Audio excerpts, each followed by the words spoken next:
So hello everyone, and welcome again to the Conduit Club for our what we were calling the book night discussion with Christina Lamb, who will be telling us a bit more about our bodies, their battlefield, what war does to women. One of the most harrowing yet important books I've ever read, every line a form of testimony and a call to action. Prior to this evening, we had been running this book club via Zoom, and we started during lockdown, one of Frontline Club co-founder Pranvera Smith's brilliant and very special ideas, because it was to keep us connected during isolation, as it were. And as a book club, it's a little different because with this one, you can meet the author, and it's a club that's not dependent on talking about just newly published books, but also about ones we've been wanting to read for some time, or which we have read and love so much that we want to share, or in this case, which are books that we believe to be so important that we want to get to spread the word. So tonight we're so excited to have been invited here at the Conduit Club, which has welcomed us so generously and with open arms. So our authors before us have included Louis de Bernier, Elif Shafak, Kegi Carew, Amanda Craig, John Simpson, Philippe Sands, Michael Vitikiotis, and James Hanning. And you write about Philippe Sands in Our Bodies, Their Battlefields. You reference him a bit when you're talking about genocide. We've discussed love and war, politics and prose. And tonight, as I mentioned earlier, we're honoured, really honoured. I'm so excited, a kind of girl fan, to be chatting with Christina Lamb, who needs scant introduction, but I'll set it out in brief for you here, and I'm cribbing from the book. Christina Lamb is one of Britain's leading foreign correspondents, and I would argue one of the world's leading foreign correspondents. She is currently chief foreign correspondent for the Sunday Times. She has won 14 major awards, including 5 times being named Foreign Correspondent of the Year and winning Europe's top war reporting prize, the Prix Bayeux. Please pardon my French. Her numerous books include Farewell Kabul, The Africa House, Waiting for Allah, The Sewing Circles of Herat, and House of Stone. She co-wrote the international bestseller I Am Malala and The Girl from Aleppo with Nujeen Mustafa. She is an honorary fellow of University College, Oxford, and was awarded an OBE in 2013. And Christina is here with us tonight after just being hot off the plane from Poland. So really thank you so much for coming straight here via home, having a shower and freshening up. So why were you in Poland? Well, I'd like to be able to say I was there reporting something important. I was actually there for an awards ceremony. Because you were receiving an award. I was receiving an award for my book, which was very nice. Yay! Clapping. Thank you. So I must say, Christina, as I mentioned in the intro, Christina and I have only just met briefly beforehand, and I like to kind of keep the energy going with these interviews, to keep it kind of fresh. So I've come to this book as you might have had. I haven't read about this before. I didn't do feminist studies at university. I did a straightforward English degree studying the Victorian novel. And though I've been in Asia and I understand history and I'm a feminist, I must say I found this book really hard going and heartbreaking. It was one of those books that I had to read and put down and think about and have nightmares about and sleep on and then pick up again. And I cannot imagine what it would have been like for you. To be there on the ground and to hear these stories and to see in the flesh the repercussions of violence inflicted, so moved were you by what you saw that you wrote this book about rape in war, the cheapest weapon known to man, which devastates families and empties villages and turns young girls into outcasts, begetting children, as you say, who are daily reminders to their mothers of their ordeal. Christina says, the longer I have done this job, the more disquieted I have become, not just at the horrors I have seen, but at the feeling we often only hear half the story. So do you want to tell us a little bit more about why? Okay, thank you. Well, thanks very much to the Conduit Club for hosting this, and Freddie and Pranvera for organising it. And goodness, it's so nice to be able to speak to live audiences again. Yeah. So thank you for coming. And I know this is a difficult subject to talk about and listen. And the reason that I got involved with this and I wrote this book was I've basically been a foreign correspondent for 53 years, and I've pretty much always covered war and conflict. Maybe because when I started out there weren't many other women doing it, I always was much more interested in what happened to women in war. I don't really like the bang bang and the fighting. I'm interested in how people keep their lives together during war. Because the fact is, particularly recent wars that have gone on for so long, Syria 11 years, Afghanistan 40 years, life still goes on. People still, get married, have children, go to work, and the people that are sort of holding life together as all hell is breaking loose around them is almost always the women. So I've always felt very strongly that that is the most interesting part of the story of war. Mm-hmm. But the fact is that there's also a dark side of what happens to women in war, and that is the brutality and in particular sexual violence used against women. And it's always happened. There's always been rape in war. It's hard to think of a war where there hasn't been. You can go back to the very first histories written by Herodotus, and starts with the abduction of women. The ancient Greeks, the Romans, the Persians were all at it. But we are in 2021, and I find it extremely difficult to understand why it's happening so much now. And also it seems to be increasing. And as a journalist who was particularly interested in this subject, over the last 7 years, I've seen a huge increase in this. So when I started looking at this, I didn't plan to write a book about it. I just was really angry and shocked why is this happening so much. And I think the first time I really thought about it a lot was the Yazidis who were taken by ISIS fighters in 2014 and taken to really what were like slave markets, like the Galaxy Cinema, where they were divided into whether they were considered ugly or beautiful, and ISIS fighters would come and touch their hair, touch their breasts, and decide which one they wanted to take. And then they would trade them amongst each other. I met girls who were traded 12 times between different fighters as if they were goats or, livestock. And those girls, when the ones that managed to escape, a lot of them told their stories, so we knew what was happening. And then around the same time, you remember the Chibok girls who were abducted in northern Nigeria from their school in the middle of the night, more than 250 girls, taken into the Sambisa forest by Boko Haram fighters.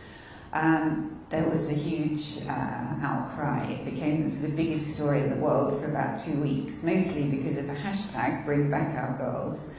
And so I started travelling in that area in northern Nigeria and found that tens of thousands of girls had been abducted by Boko Haram and forced to become what they call their bushwives. And then in 2017 I was in Bangladesh when the Rohingya people started fleeing over the border from Burma, and around 700,000 people fled in about 3 months, mostly women and children. And almost all the women told these stories about being dragged from their huts and tied to banana trees and gang raped in front of their children by Burmese soldiers. So, these were things happening on a massive scale, and the people were actually talking about it, so we knew what was happening. And yet, nothing actually was done about it. Not a single person was prosecuted in Nigeria for what's happened to the girls there. Not a single person has been prosecuted for what happened to Rohingya. Just recently, a couple of people have been prosecuted in Germany for what happened to the Yazidi girls, but for the most part, there haven't been prosecutions. So I wanted to understand why, and so I started looking at this issue much more and talking to people about it. Yeah, I mean, the book is relentless. This is story after story after story, and I think that's part of its power, that it just doesn't give up. And as I said, you really give voice to these women.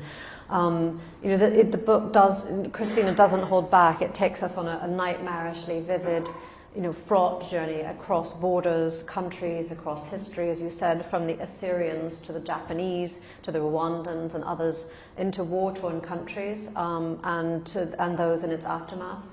You're meeting with survivors of rape, and by survivors I mean also families, because you talk about them, the mothers, the fathers, the brothers, the sisters, the fellow villagers. Each story you present is a kind of symphony of sadness. Each of the survivors' stories is like songbirds in the distance, and your voice amplifies theirs, speaking loudly for them to us. And I believe you felt a kind of responsibility to them. I mean, there was one girl who said, don't come out here like another celebrity and be the one who's on the plane saying, okay, anybody what was the kind of the plane full of nuns, anybody who's been a survivor of rape, come, we want got the media to talk to you. Mm-hmm. And these girls said to you, please don't do that to us, please help us. Mm? Well, I personally, I mean, people often ask me, because I go to bad places most of the time, about how you cope with that. And actually the absolute hardest thing about it is feeling powerless, that when you write about, people trust you with their stories. So like the Yazidis, these are the most terrible personal stories you could possibly tell. And they did, and then nothing happened. And so people, and one of the ways that the job has changed, as I started out, it is communications, which for the most part is really good. When I started, 90% of my job was trying to find a way to send my story back, because there was no mobile phones or internet, and we used something that some of you might remember, I don't know, called a telex.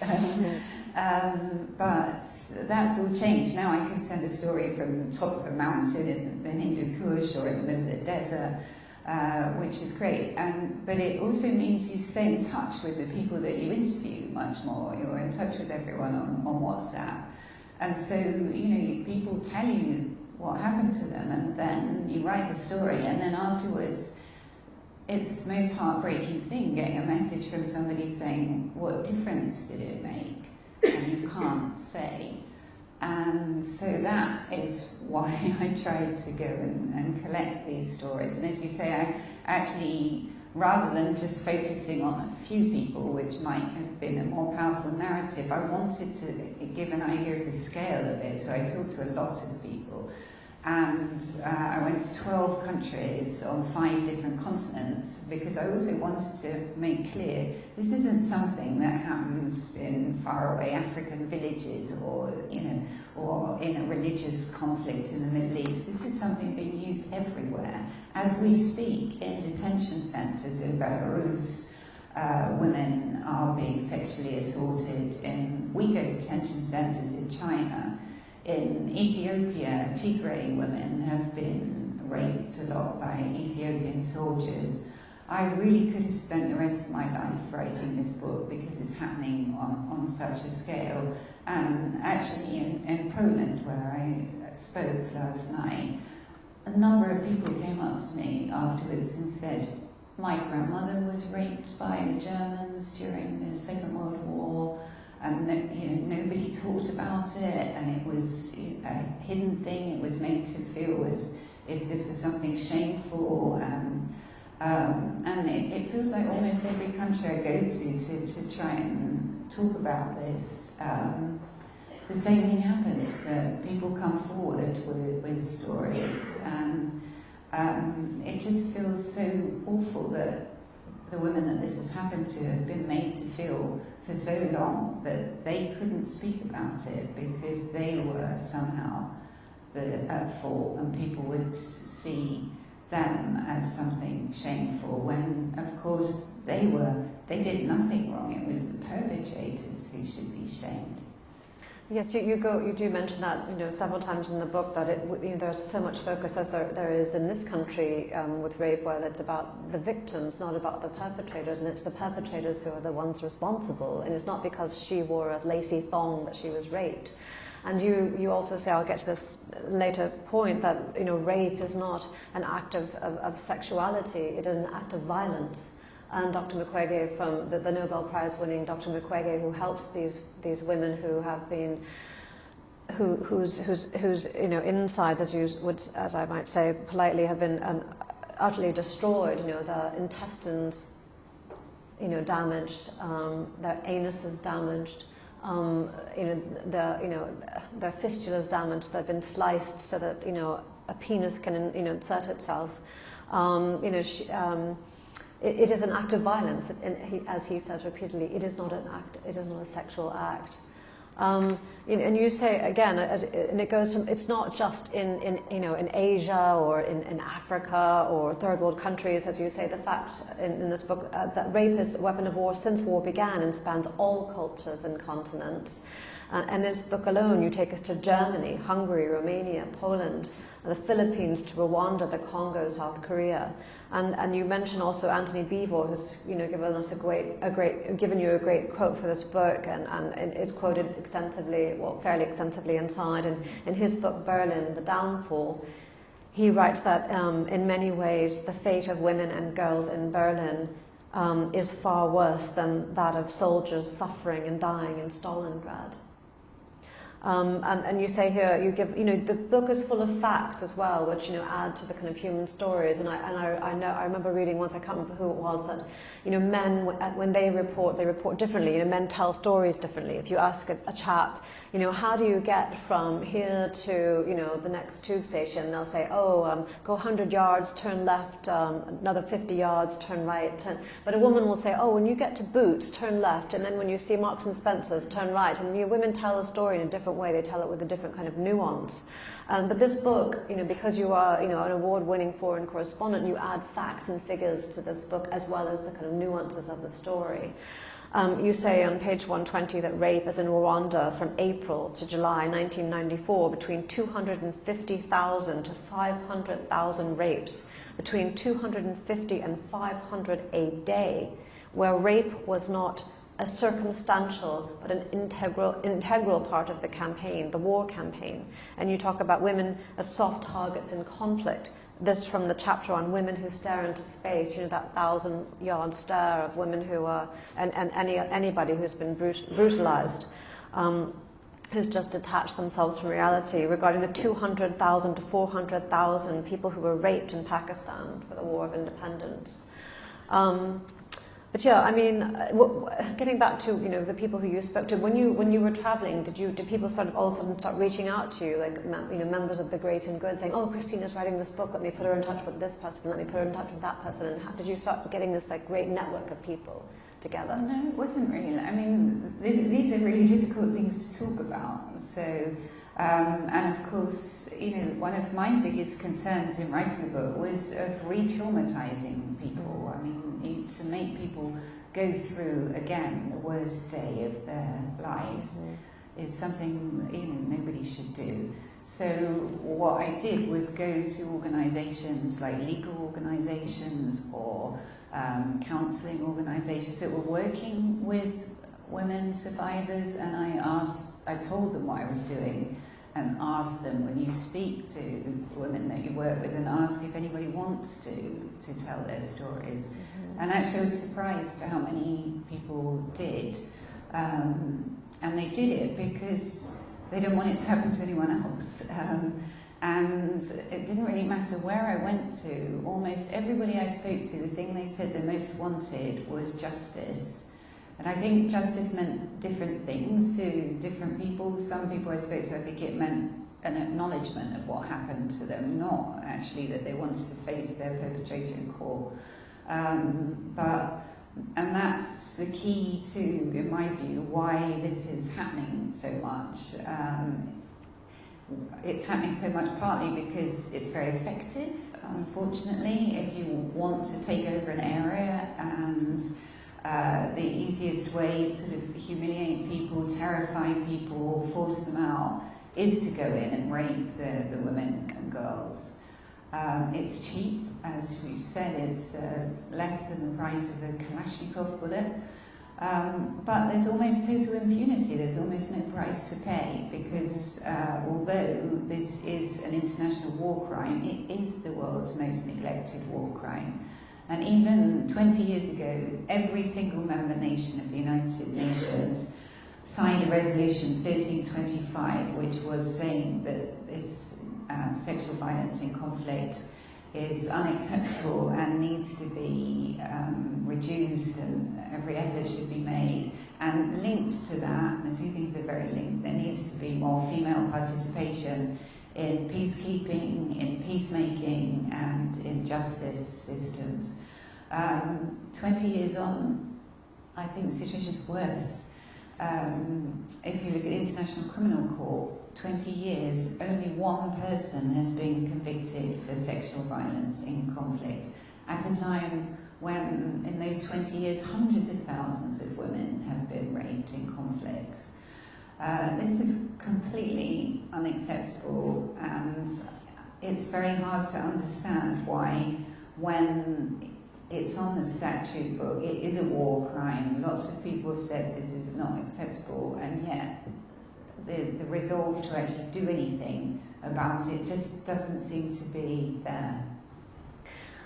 Yeah, I mean, you're difficult in interviewing because you're leaping ahead to the questions that I was going to ask later. But anyway, but let's go back a little bit. So the girls who survive, as it were, these rapes are sometimes described as heroes and other things, which these monikers can be, for good, better, or for worse. Sometimes they're misused. But let's talk a little bit more about why and how rape is used as a weapon of war, and how it can then be brought into the statute books, I suppose. So rape as a weapon of war is used to change the gene pool, right? So thus the national identity. So in the war in Sarajevo, you have a general who says, you are not going to give birth to Turks anymore, but to Serbs. There's the order from the Pakistani general Niazi to his officers to let loose their soldiers on the women of East Pakistan till ethnicity of the Bengalis has changed. Rape as a weapon of war is used as a calculated tool of terror to force targeted populations to flee. It is used as a tool to purify the heathens. You're not Muslim enough, so I'm going to make you, more Muslim, whatever thought of that is. It is an act that demoralizes and terrorizes. So, I mean, I think it's important. You say, tell me why it is so important for us to define why rape is a weapon of war, and why isn't it not just a given? Why isn't it not just as they say, it's just obvious? Well, as I said earlier, there's always been rape in war, but I think it's important to differentiate between rape happening in the general chaos of war and in the sort of breakdown of law and order. Not that that is in any way okay, but what I was really looking at was a systematic use of rape as a weapon of war, where people were ordered to go and rape women, whether it was for ethnic reasons or religious reasons or economic reasons. There's a lot of different motivations in the conflicts that I looked at, but the one similarity was that people were being ordered really to go and do this. Mm-hmm. Yes, speaking of that, you talk about the comfort women, because when the Japanese soldiers were around in the sort of sanctioned rape as a weapon of war, but I mean it wasn't, so tell us a little bit more about that. Wherever the Japanese soldiers seemed to go there, you had these comfort women, brothels established. One of the most, saddest but also very inspiring meetings I had in doing the research was I went to the Philippines and talked to a group of survivors in their late 80s, great-grandmothers, who were taken by Japanese soldiers when they were 13, 14, some of them hadn't even started their periods, and taken and kept as what were known as comfort women, and would be raped over and over again by the soldiers. And this was a sort of officially sanctioned system. And these women, at the end of the war, were never able to talk about what happened to them because they would have been ostracized from their communities. So it was hidden. But then about 20 years ago, a woman in Manila spoke on the radio about what had happened to her, and other women listened and started to come forward. So this group of women started to lobby the government, not so much for actual justice, but what they were asking for was acknowledgement of what happened, because in the history books in the Philippines there's no mention of this. And they raised money to actually have a statue to honour the comfort women, erected it on Manila Harbour, and the government within 4 months took it down because they didn't want to offend the Japanese, who are still a major donor to the Philippines. So these women, there's very few of them left, they're very old, but the dignity of these women fighting to just try and get recognition of what happened. And one of them made me laugh because in the remaining old part of Manila, where tourists go on tours, and one of these women would go whenever she saw tourists there and start telling them what had really happened to the women. So they're really impressive, very just dignified, and women that just want people to know what happened. And actually the good thing now, at the beginning their families were because they had no idea that these things had happened to their mothers or grandmothers or great-grandmothers, were horrified at them giving these accounts, but now they support them, and the women feel that their relations will carry on the struggle for them.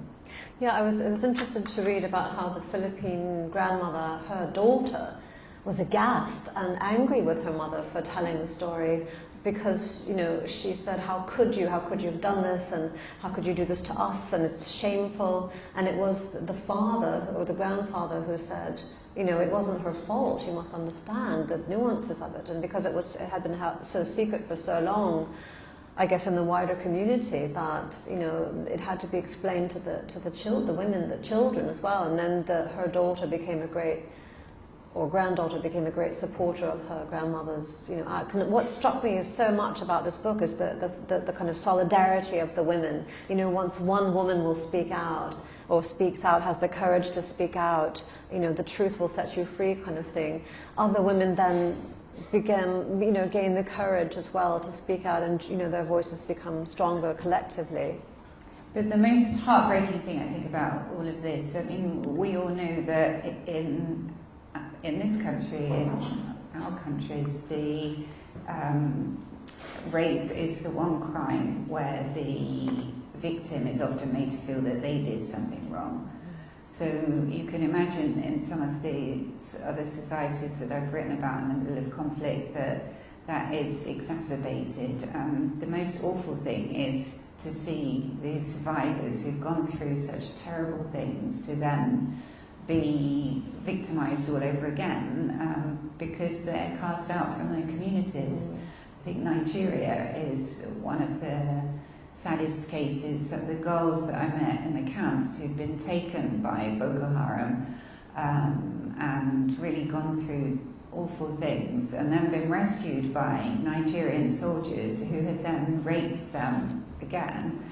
Mm-hmm. And then when they were taken to the camps are all organised by community, and their communities wouldn't take them back because they saw them as being sullied or brainwashed, and so the only way that the girls could survive was to then sleep with the camp officials to be able to get rations. So, you know, they're victims sort of 3 times over. It's really horrendous. So, you know, part of what I feel very strongly is we need to do something about bringing the perpetrators to justice, but we also need to do something about communities welcoming back these women and realising what they've gone through, so community leaders and faith leaders. And actually in the case of the Yazidis, the Yazidi leader was persuaded to say, actually, we should welcome these girls that were taken and welcome them back, and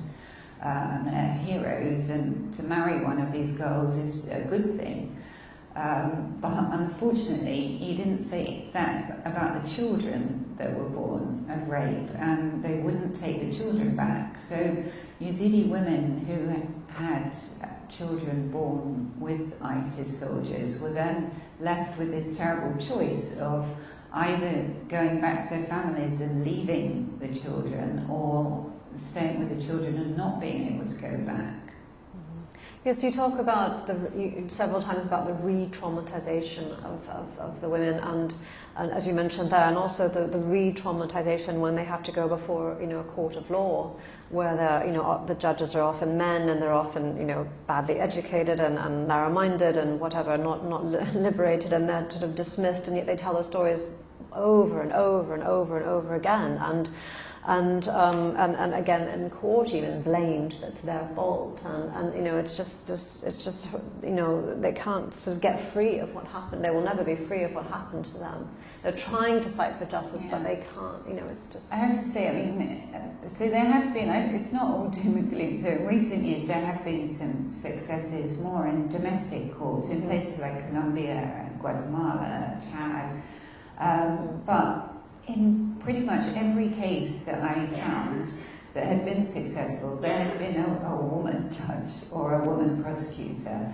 That cannot be coincidence. So I feel very strongly that a big part of this is having more participation of women in courts. As Ruth Bader Ginsburg, the late Supreme Court judge, said, women belong in all the places where decisions are being made. And this is a case where, it's really crystal clear that it makes a difference. In fact, the very first successful case, I hope I'm not leaping ahead too much. It's okay.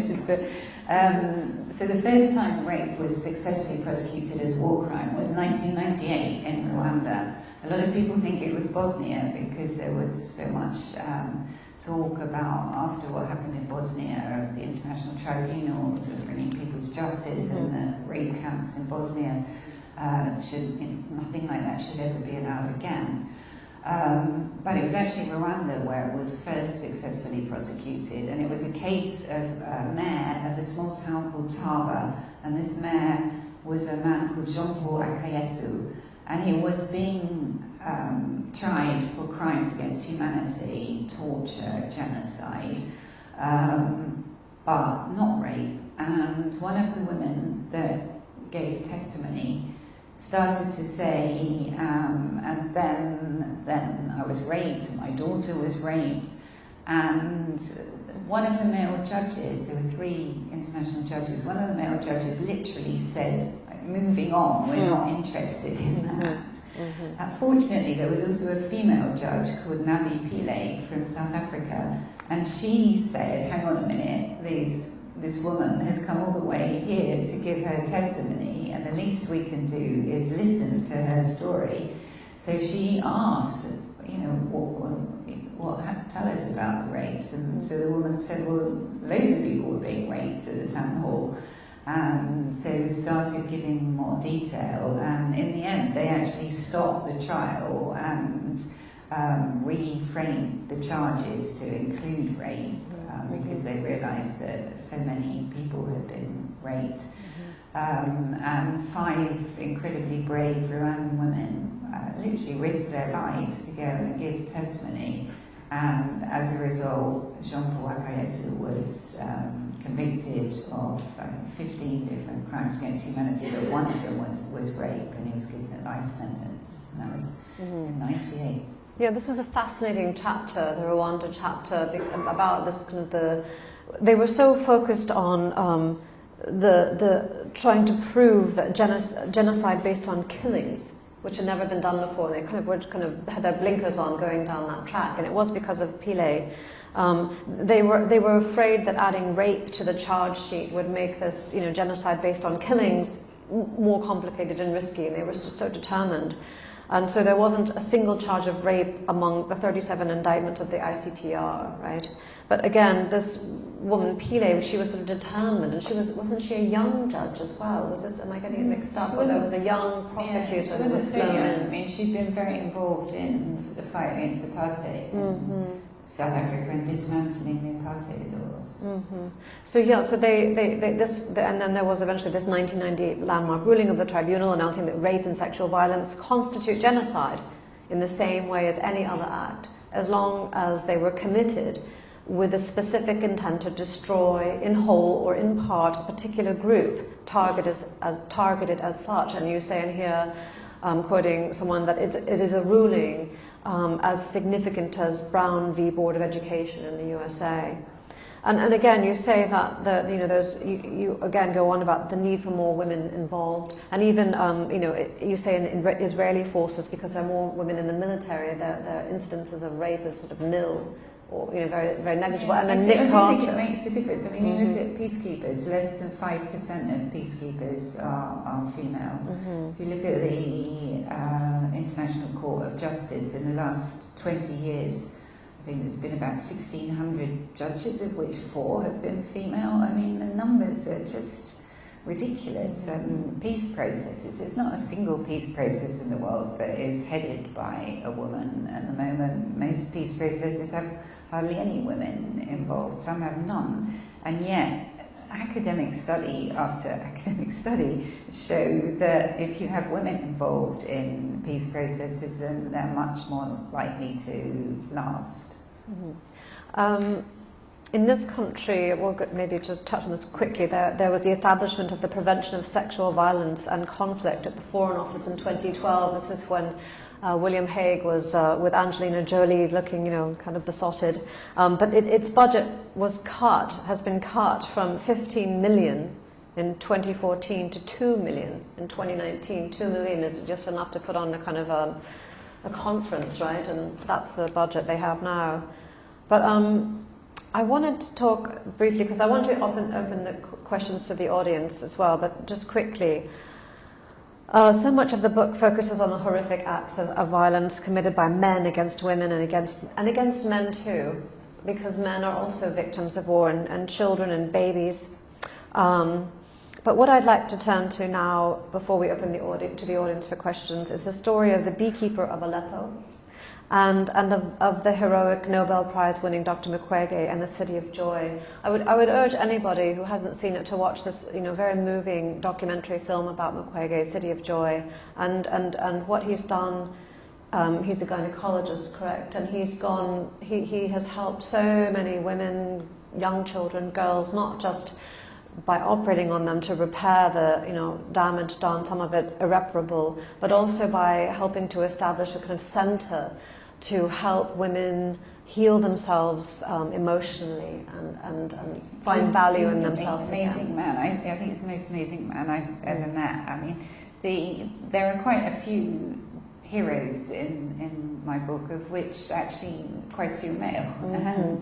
And he is astonishing. He basically set up this hospital 20 years ago, which was supposed to be a maternity hospital in Eastern Congo, because they had such high levels of death in giving birth.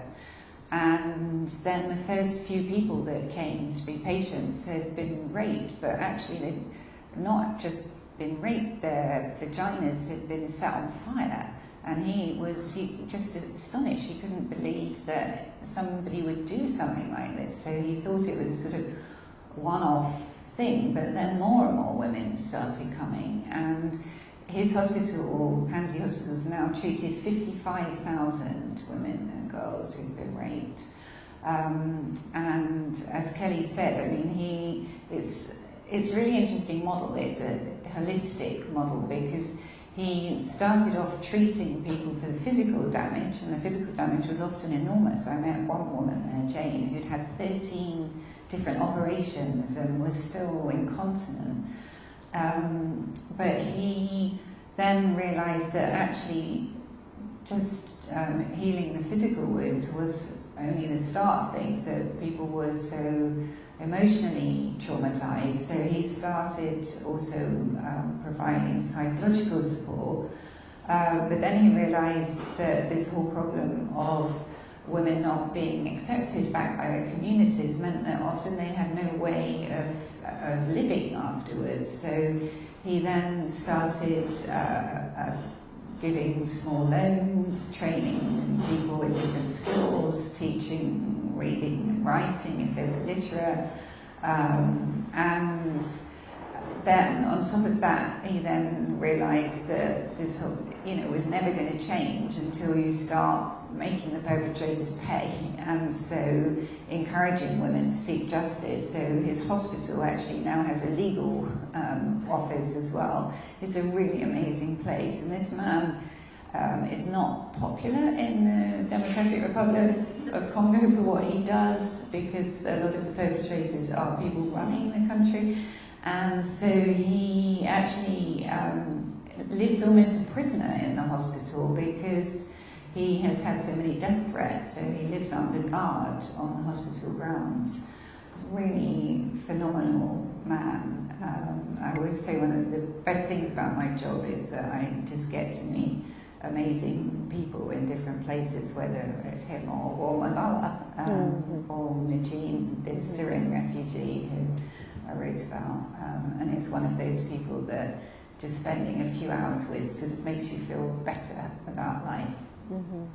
So yes, he had left to go to Belgium thinking that's enough, I've seen enough, I've done enough, and then the girls and the women and the families were so desperate for him to return. They were selling bananas to raise money for his flight back, and he's had death threats against him, and quite serious death threats, and he left his family behind. So as you say, he is living in a prison with his family still in Belgium, I believe. Is that correct? So look, I have other questions, but perhaps we should turn it over to the audience as well. I mean, I'm sure. So yes, do you have a microphone? Yes, we've got somebody in the back. Thanks so much for your talk. I work for Médecins Sans Frontières and have been in many of the places in which you've described in your talk today. And as you say, the legal route doesn't seem to bear much fruit. There is diminishing money now for people even like us to provide programs on sex and gender-based violence. And most of what we do deals with consequences, right? So we do, even Dr. McQuiggan, most of what we do really deals with consequences. So I wondered, are there other approaches we should be taking to just reduce this pandemic, frankly, of sex and gender-based violence in war? I mean, should we be framing this differently? You talk about having more female participation in the legal process, but what else could we do? Should we take a healthcare approach and say, we need to prevent this because the health impacts are so terrible? What else can we be doing? That's a very interesting question. So, I mean, I do think that the justice thing is the most key, because at the moment people just don't pay for what they're doing. So if that changed, if there started to be people actually convicted for what was happening on a proper scale. I mean, at the moment, accountability is the exception, not the rule, so I think that is the first thing, but also it's the way that people don't seem to think about this as an important issue. It's almost as though it's a kind of side issue. Dr. McQuiggan says this actually, that he said after he won the Nobel Peace Prize in 2018, and he gave this very impassioned speech, which if you haven't watched, I encourage you to look at it, and everybody applauded, and then he said, but nothing changed. And he said to me, he feels as if that we need another word for this, because calling it rape or war rape doesn't seem to make people really realise the importance of what's happening and the damage that's being done. I spoke to somebody who heads the courts in Iraq that were trying ISIS fighters, and none of them were being tried for what they did to the Yazidis. And so I said to him, have any of these people that you're trying held Yazidi women? And he said, yeah, of course, most of them. So I said, well, why aren't there any charges about that? And he just laughed. He said, but why would I do that? These people were also killing people and torturing people. So I said, but don't you realise that the women that they did this to, almost all of them said to me that they would rather have died than what happened to them. So this isn't some kind of side issue. This is the same. It needs to be treated in the same way. And I'm afraid you see, if you go back to Nuremberg trials, we now know that millions of women were raped during that war, and yet there was no mention of it in the trials. So there's too much a tendency, and I can't help but think that this is partly because peace negotiations are so male-dominated, to not consider the rape as something that actually has to be addressed. So I just think that we need to make people, first of all, much more aware of what's happening and the effect that it has on survivors. But I still come back to trying to get justice for it. I mean, it isn't just women who were raped as well. I mean, time after time in this book, you talk about babies being raped and young girls being raped, and then in the end you talk about the men, that silent, a silent pandemic of young men, are doubly horrified to admit to the fact that they were raped as well. So it's across all ages, and the stories that you write about these young babies. I mean, Dr. Mukwege, the youngest one, he tried to save was 4 months old, is that right? When I was there, a 6-month-old baby was brought in who'd been raped, and I mean, you can't even get your head around that. I mean, why would somebody do that? What possible enjoyment could there be from doing that? More questions? Can we go to the back, please? Woman with a red scarf. I've actually just got the microphone. Oh, you've got the mic. Okay, sorry, I didn't see. I want to say thank you so much. I read your book a year ago, and it's something that I haven't ever forgotten, and I've passed it on to so many people, and it's incredible. I just wanted to understand, what the negative and also if there's any positive repercussions of the book. And also, my other question is, what has been your responses? Has there been a different response from men and women, and the reviews and the critics as well? Like, what have you generally, if there's been a much difference? Thank you, and thanks for what you said. Actually, a lot of people, I mean, I try and speak about it as much as possible, because the whole point was to try and make people more aware. I mean, I was working as a war correspondent, talking to victims of war, and I had no idea that this was happening on such a scale. So I think most people are not aware, and so I'm trying to sort of encourage people to talk about it. And I mean, the response has been, lots of people have told me about things in their own families that were not talked about, and I have had lots of men coming to my talks and also speaking, because the fact is, this isn't just a woman's problem, right? The men are 99% of the problem. They've got to be part of the solution. So it needs to be something that's talked about by men and women. Yes, the woman in the red scarf now. Your turn. Sorry. Well, I wanted to mention something about the Holocaust and the abuse of women, which is quite spectacular. I mean, many women stopped menstruating simply because of the grotesqueness of being put in this kind of a situation, and many of the commanders and lower officers, etc., would come into the bunks, would come into the dorms, so to speak, and rape the women. Women were cowering and were just in a state, anticipating if the men were drunk, if the soldiers were drunk that night, they would break into the dormitories and they would rape particularly the youngest women. Jewish children as young as 8 and 9 etc. were used as prostitutes.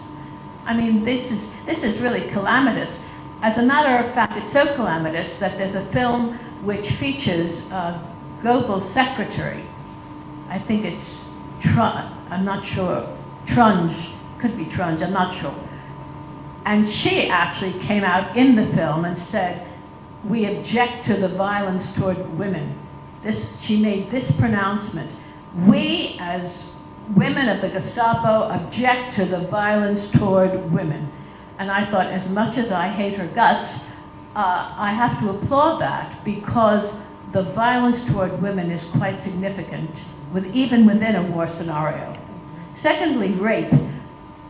Hitchcock's film Frenzy makes the point, and I subscribe to this, that most men who rape or attempt to rape are impotent. Therefore, they never get it on. They never rape you, but they do use blunt instruments or whatever. And this was also true in the Holocaust, in the rape of women. These women died in consequence. These was like a snuff film.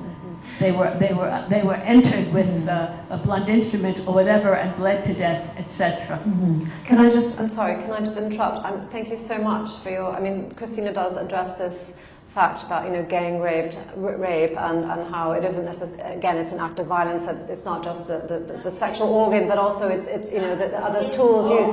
But yes. So I'd like to just move on to, yes, thanks. I had a question relating to that, which Sure. is, well, it's just, obviously I think men are great, and most men are really lovely people, but I just wondered what your view would be on the sort of psychology of this. Is it a sort of pack thing, or why would a man want to do that to a woman, or is it what's the psychology of that, if you learned anything about that, because it just seems such an appalling thing to do to another person. So obviously it's very difficult to write a book like this, telling these stories, listening to these stories without thinking, how can men do this and what is it? And for Anthony Beevor says that when he was writing about all the women that were raped in Germany and Central Europe, he starts to wonder, is there something kind of latent within all men that if you're in this situation would be unleashed, and was very disturbed by this. I don't really know the answer to this question. The cases I was writing about were cases where people were being ordered to rape, so it was slightly different, I think, although, in many of those cases, people didn't necessarily have to carry out those orders. I think there is this sort of pack mentality when there are all these guys together in these places and they feel that they've got to do it because the others are doing it.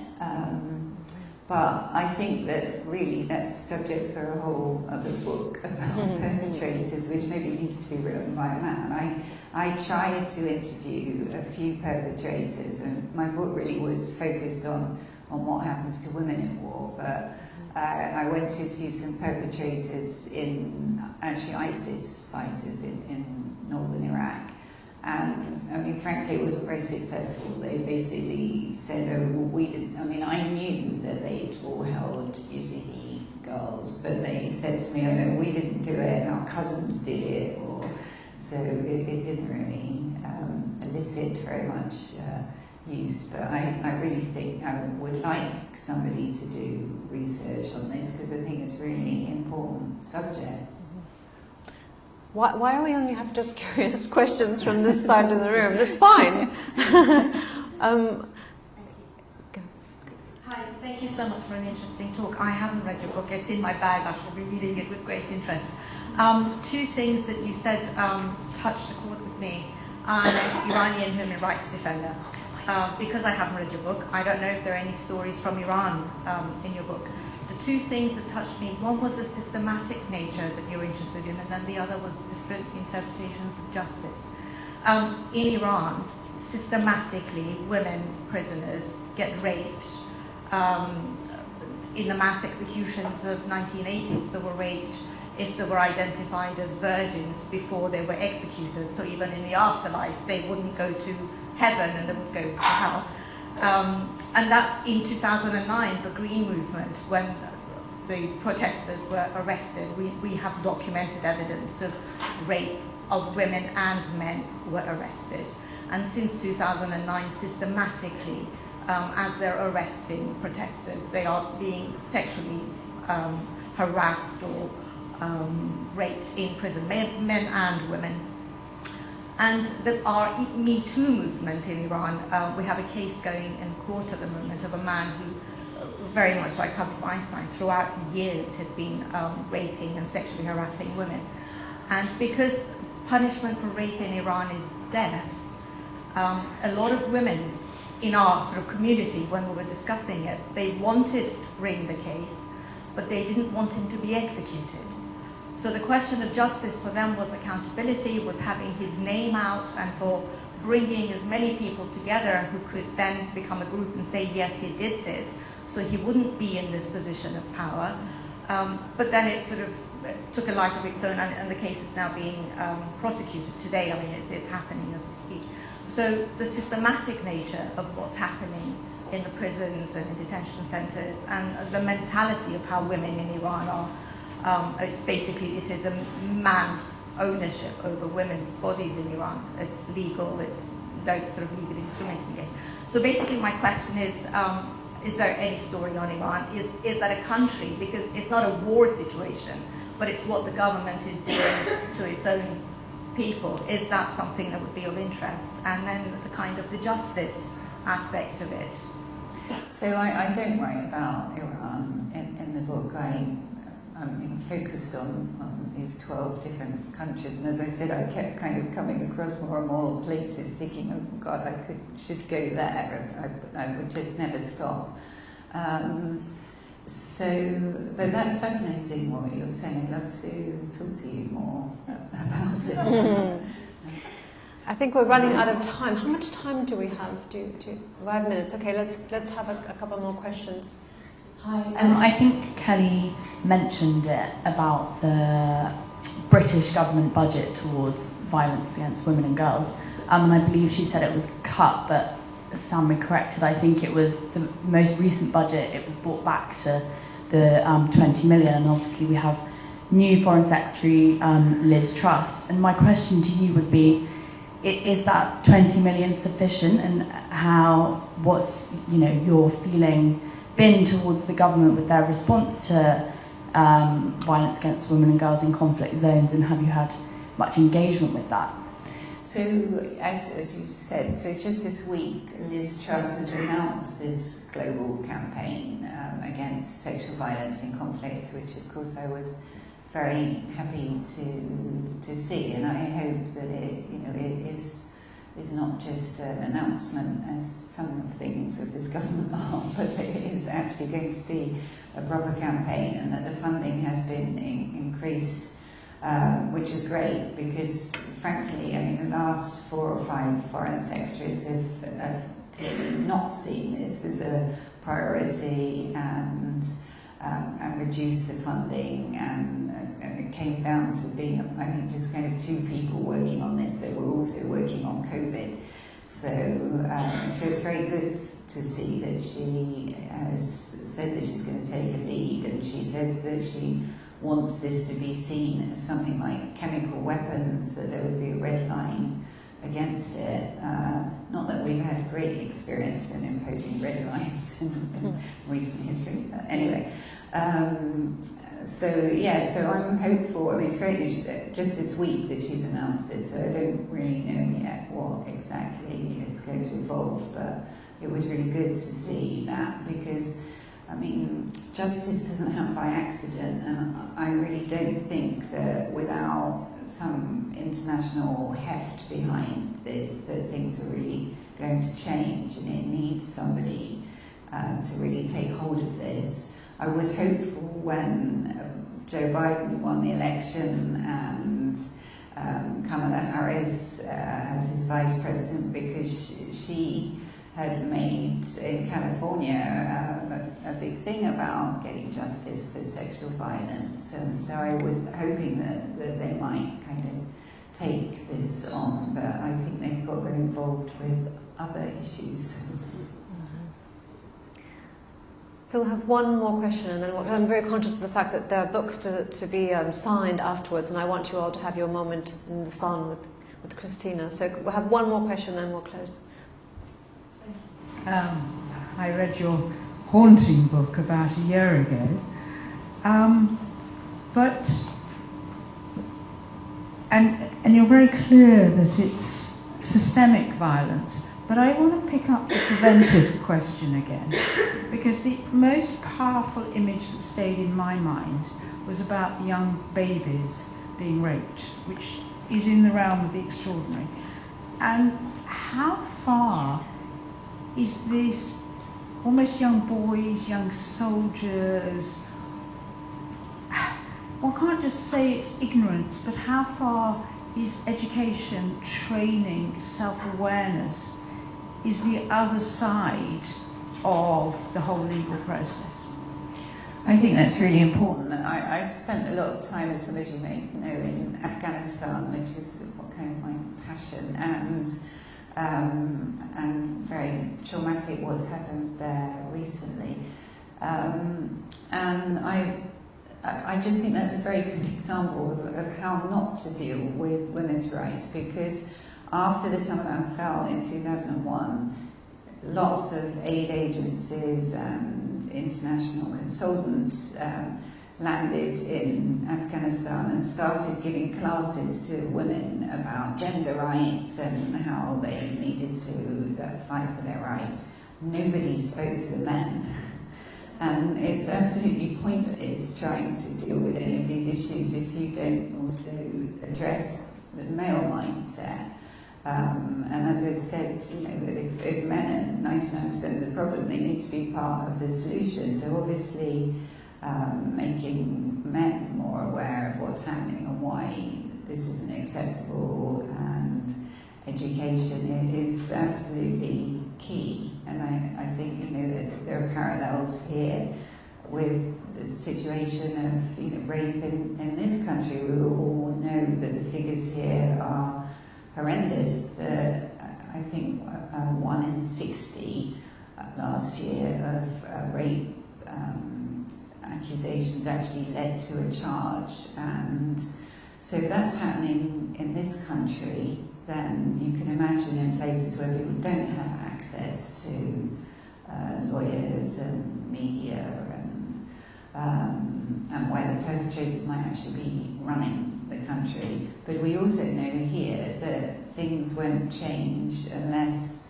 boys and men also take responsibility. This isn't about, women flagging down buses or whatever it is we're supposed to do to not get attacked. It's something we need to, I have a son, we need to educate our sons and talk to them about how to treat women. And so, I think that's really, really important. Okay, thank you so much. I think we're going to wrap up because we have lots of books to sign, and Christina will chat with you a little bit down there. But thank you so much to the Conduit Club for having us here. Thank you everyone for showing up and for being so engaged. Thank you Pranvera for organising this along with the Conduit Club. Thank you Christina very much for being here and sharing your time with us. We're really honoured to be sitting here with you, all of us. Thank you. Thank you.